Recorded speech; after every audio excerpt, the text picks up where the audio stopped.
This is my second reflection video to chapters 3 and 4. Chapters 3 is talking about from the course of you being a complete embryo, or I guess you being in your germinal stage, I guess you could say. It talks about from being in your germinal stage all the way until the woman hits her postpartum stage.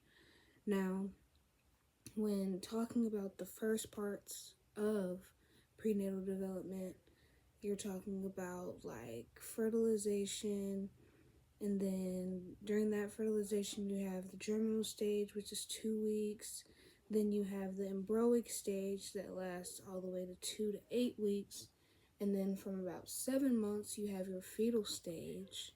And then once you get to your birth stage, you have your contractions that you're dealing with.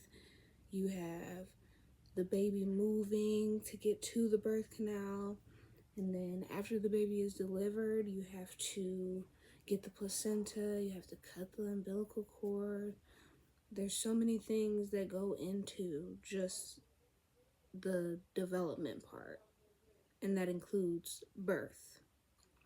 Now, postpartum, that's like the 6 weeks after birth that the woman's body is changing and going back to her normal stage. And sometimes women have a big issue with dealing with like their postpartum. They have postpartum depression. They don't feel like themselves just because they had this baby, you know? And then chapter 4 is dealing with after you have the baby, how the baby's going to grow and develop. So you have the patterns of growth, which a big one they talk about in chapter 4 is the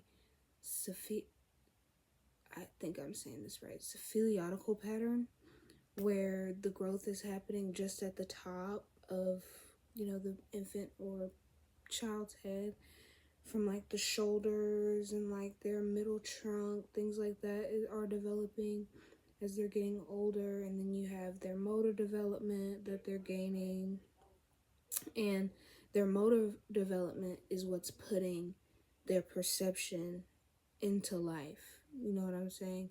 They even said in chapter 4 that if a child is motivated to do something, they can find a new motor skill.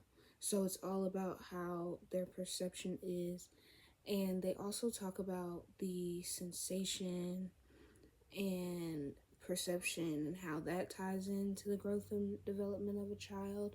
With sensation, you have the eyes, the ears, the tongue, the nostrils, the skin, all of that stuff that's being like transmitted through your bones, and how you're able to hear and how you're able to see things. Babies are all learning that in this stage.